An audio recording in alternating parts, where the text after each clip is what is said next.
Good morning students, how are you? Fine, very well. चलिए बेटा, हम लोगों ने कल टॉपिक किया था मोमेंट अलोंग डिमांड कर्व। ठीक है, moment along demand curve topic जो है वो रिलेशनशिप दिखाता है प्राइस और डिमांड के बीच, और ये कहता है अदर फैक्टर्स क्या रहेंगे? कांस्टेंट। आज हम टॉपिक स्टार्ट कर रहे हैं इसी का दूसरा, shift in demand curve. Shift in demand, shift in demand curve जो है वो शो करता है रिलेशनशिप बिटवीन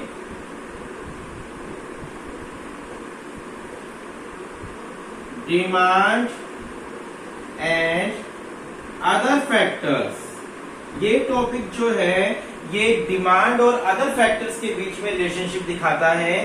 प्राइस को क्या कहता है? कांस्टेंट। Price remain constant. ये कहता है कि शिफ्ट इन डिमांड का टॉपिक कहता है कि डिमांड सिर्फ प्राइस पर ही डिपेंड नहीं करती, डिमांड बहुत सारे अदर फैक्टर्स पर भी क्या करती है? डिपेंड करती है।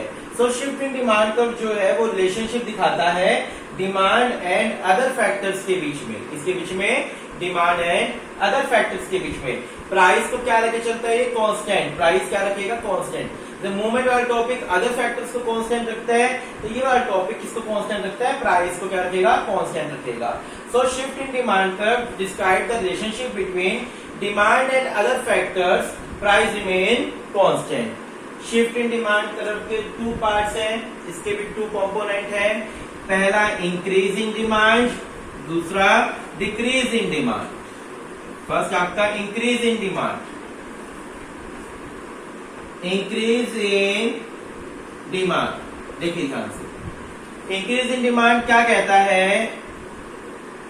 Demand increase due to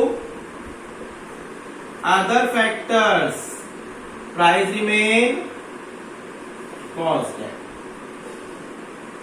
price remain constant. बहुत ही सिंपल सा मीनिंग लिखना आपको कि इंक्रीज इन डिमांड का क्या मीनिंग है? डिमांड इंक्रीज, कि हमारी डिमांड क्या हो रही है? इंक्रीज हो रही है ड्यू टू अदर फैक्टर। किसके कारण? अदर फैक्टर्स के कारण। And price remain constant, price हमारे क्या रहेंगे? कांस्टेंट रहेंगे। Demand increase due to other factors, price remain constant. इसके बाद आपको टेबल बनानी है। यहाँ पर टेबल में प्राइस और डिमांड ही लेकर चलेंगे।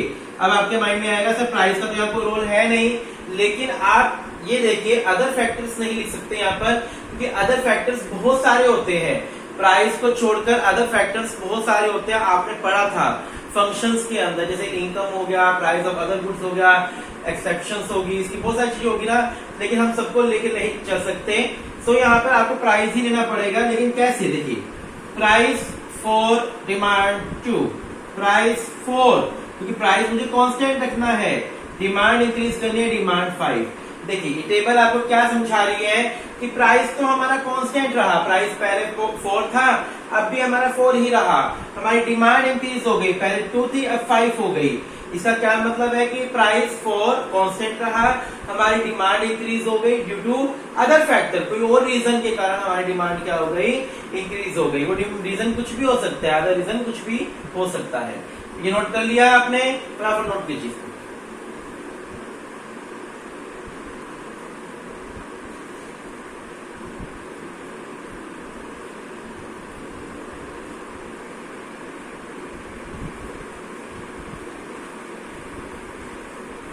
देन आप बनाएंगे कर्व। कर्व ध्यान समझिएगा इसकी, OX, OY या प्राइस। देखिए ये आपकी प्राइस, ये आपकी डिमांड, ठीक है? क्यों? अब आपको क्या करना है? डिमांड इंक्रीज करनी है सिर्फ, प्राइस तो कांस्टेंट रखना है। प्राइस ना तो आप ऊपर कर सकते ना नीचे कर सकते, यानी प्राइस आपको क्या रखना है? कांस्टेंट। यहां मैं DD लिख रहा हूं, प्राइस कांस्टेंट, प्राइस इतना ही रहा पहले, डिमांड इंक्रीज। ये देखिए D1, मैंने प्राइस को उतना ही रखा, कांस्टेंट रखा, सिर्फ क्या बढ़ा दी हम लोगों ने? डिमांड को इंक्रीज कर दिया। Reason due to other factors, ठीक है?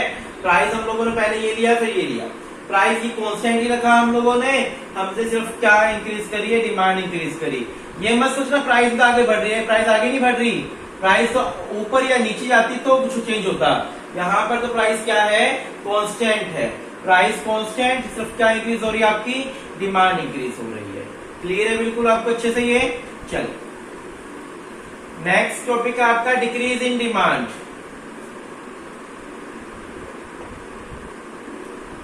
डिक्रीज इन डिमांड ये क्या कहता है, demand decrease due to other factors, price remain constant. Decrease in demand कहता है डिमांड डिक्रीज, डिमांड का कम होना ड्यू टू अदर फैक्टर्स, दूसरे फैक्टर्स के कारण, and price remain constant, price क्या रहेगी, कांस्टेंट रहेगी, that is called decrease in demand. Table देखिए, price and demand, price for price constant रखो, आपको डिमांड को डिक्रीज दिखाना है बस।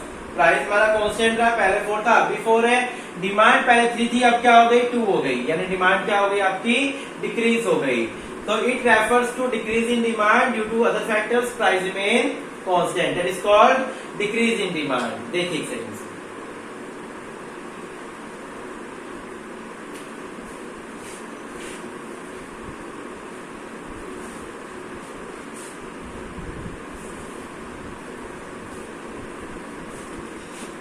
देन आप क्या बनाएंगे, इसकी कर्व बनाएंगे।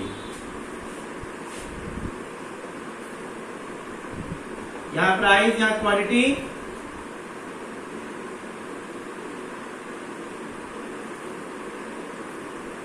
ठीक है, ये प्राइस हो गया आपका, ये डिमांड हो गई। अब मुझे क्या दिखाना है, प्राइस को तो कांस्टेंट रखना है, आपको क्या करना है, डिमांड डिक्रीज करनी है पीछे की तरफ, ये लो है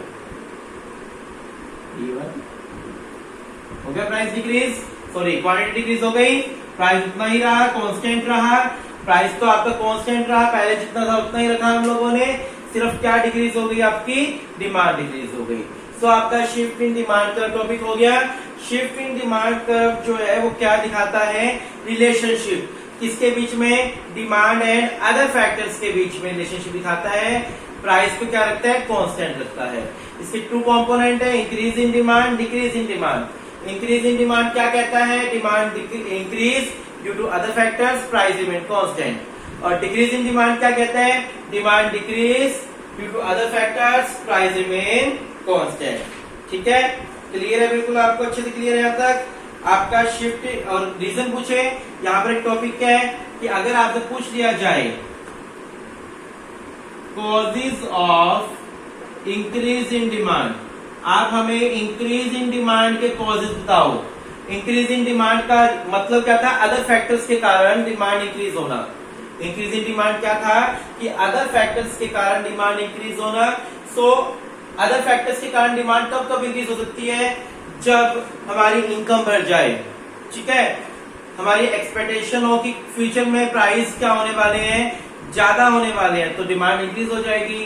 ठीक है, और क्या क्या पॉइंट थे कि सब्स्टिट्यूट गुड के प्राइस क्या हो जाए, इंक्रीज हो जाए, कॉम्प्लीमेंट्री गुड्स के प्राइस क्या हो जाए, डिक्रीज। देखो सब्स्टिट्यूट के प्राइस इंक्रीज हो गए तो हमारे गुड का प्राइस, डिमांड इंक्रीज हो जाएगी ना। अगर हमारा कोई सब्स्टिट्यूट गुड है उसके प्राइस इंक्रीज हो गए तो हमारे गुड की डिमांड इंक्रीज हो जाएगी। कॉम्प्लीमेंट्री गुड्स के प्राइस डिक्रीज हो जाए तो डिमांड इंक्रीज होती है, इनकम इंक्रीज हो जाए।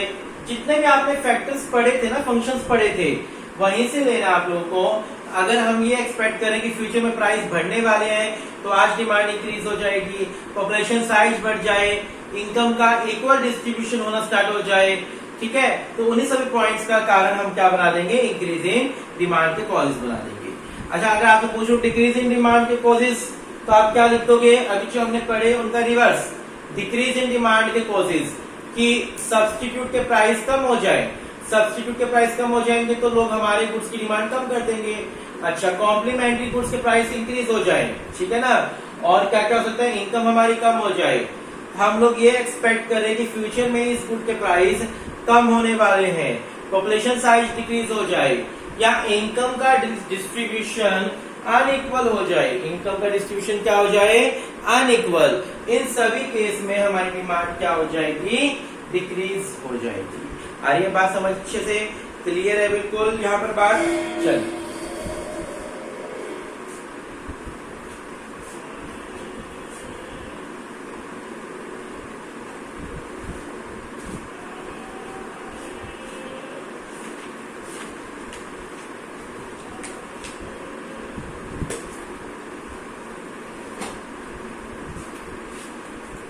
यहाँ आपका पास डिफरेंस दिए हुए हैं, आपको डिफरेंस दिए हुए हैं बुक के अंदर, एक्सटेंशन एंड कॉन्ट्रैक्शन में।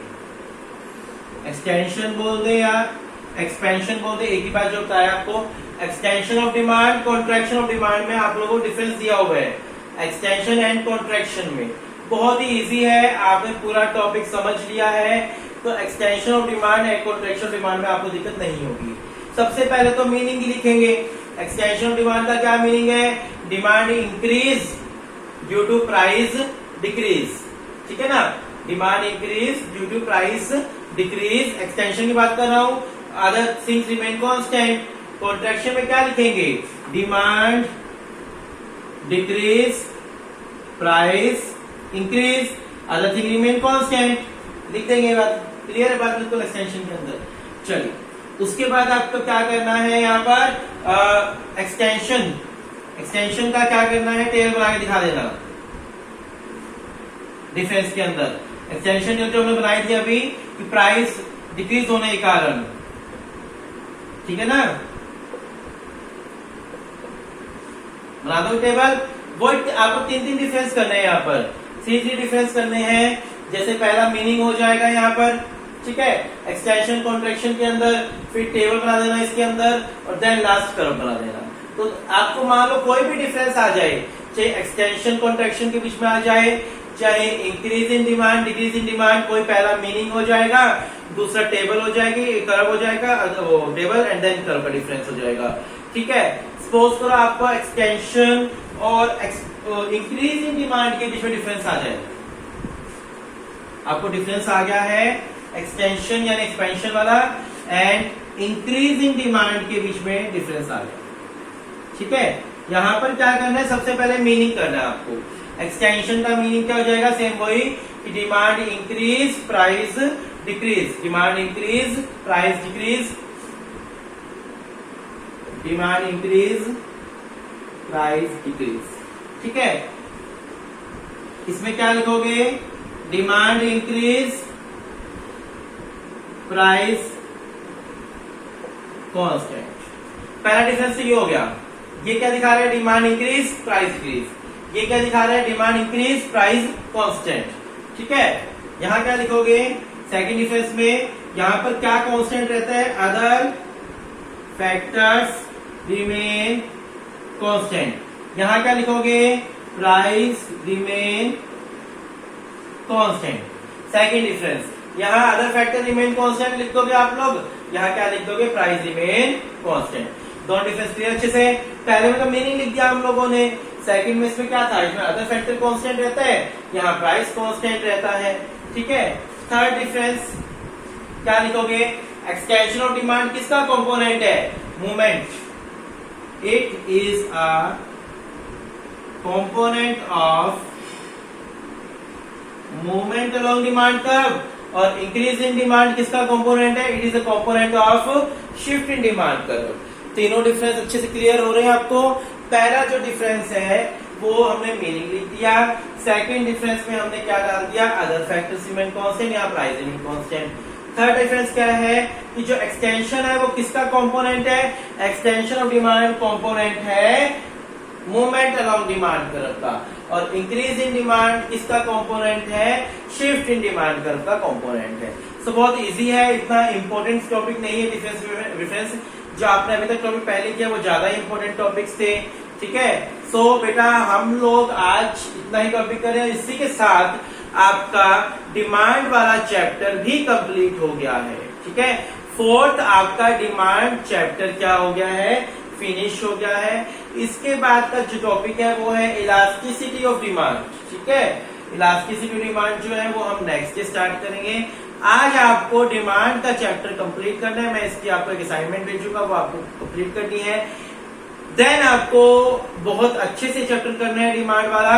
किसी भी प्रकार का कोई भी आपको डाउट लगे इस चैप्टर में तो आप किसी टाइम पूछ सकते हो। जो आगे के टॉपिक है वो नहीं करने हैं आप लोगों को, बुक के अंदर आपको दिख रहे होंगे। जितना मैं करवा रहा हूँ, जैसे मैं करवा रहा हूँ, आपको उतना ही टॉपिक करना है, उससे एक्स्ट्रा कुछ नहीं करना है। कुछ सिलेबस से कट हो चुका है तो वो हम लोगों को नहीं करने हैं टॉपिक्स। सो बेटा आज के लिए इनफ है। Thank you, have a nice day.